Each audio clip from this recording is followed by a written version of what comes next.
Good morning সবাইকে। আশা করি সবাই খুব ভালো আছো, আমরাও সবাই খুব ভালো আছি।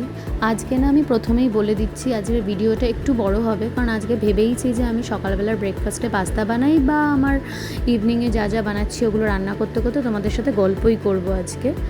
তো আমার বাড়িতে না কিছু গেস্ট আসবে, তো তাই জন্য আমাকে ইভিনিংয়ে একটু স্টার্টারের আয়োজন করতে হয়েছিল। তো এই রান্নাগুলো আমি এই ভিডিওতেই করতে করতে আমি গল্পটাও করব। আজকে আর কোনো রেসিপি বলবো না, কিন্তু তোমাদের যদি কোনো রেসিপি লাগে আমাকে সবসময় বলতে পারো। আমি কিন্তু অলওয়েজ চেষ্টা করব রেসিপিগুলো স্টেপ বাই স্টেপ তোমাদের বলে দেবার।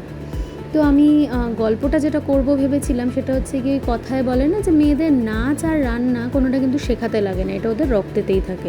এই কথাটা আমি শুনেছি আমার বাবার থেকে। আমার বাবা অলওয়েজ এই কথাটা বলে, কারণ আমার বাবাকে যখন আমি বিভিন্ন রকমের আইটেম যেগুলো আমি মোটামুটি ভালো পারি ওগুলো আমি যখনই বাবাকে বানিয়ে, সে আমার বাড়িতে হোক বা আমি যখন বাবার বাড়িতে যাই বানিয়ে খাইয়েছি, আমার বাবা সবসময় একটাই প্রশ্ন করতো যে তুই এতগুলো রান্না শিখলি কোথা থেকে, তুই তো জীবনে আমাদের বাড়িতে রান্না করিস।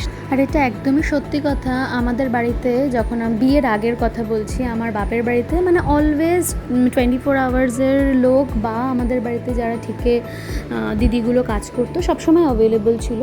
খুব হার্ডলি এরকম হয়েছে হবে যে আমাদের বাড়িতে লোক ছিল না একদম, তখন হয়তো আমি মাকে অ্যাসিস্ট করেছি, তাও রান্নাতে না, কারণ আমি রান্না কোনো দিনই খুব একটা পারতাম না। হয়তো একটু ফ্যান্সি ওই চিলি চিকেন, চিলি ফিশ বা বড়জোর পাস্তা এইসবই টুকটাক পারতাম। তো রোজকার যে রান্না ওইগুলো আমি কোনো দিনই করিনি, সবসময় মাই করেছে।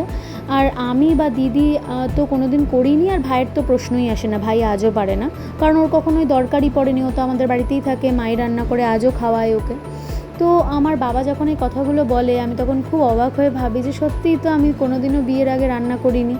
আমার যখন বিয়ে, অ্যাকচুয়ালি অ্যারেঞ্জ ম্যারেজ, তো আমার যখন বিয়ে ঠিক হচ্ছে, অয়নের বাড়ি থেকে আমার বাড়িতে লোকজন এসছে কথা টথা বলতে, তখন আমার মা না সবার আগে একটাই কথা বলে দিয়েছে, যাতে পরে আমার মাকে এই নিয়ে কোনো কথা না শুনতে হয়।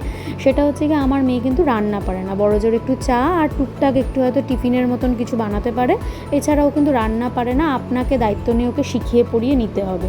আমার মেয়ে রুটিও করতে পারে না, কারণ আমাদের বাড়িতে না রুটি খাওয়ার চলটা ছিল না, তাই আমি কোনোদিনই ওগুলো শিখিনি বা আমার দরকার পড়েনি শিখতে।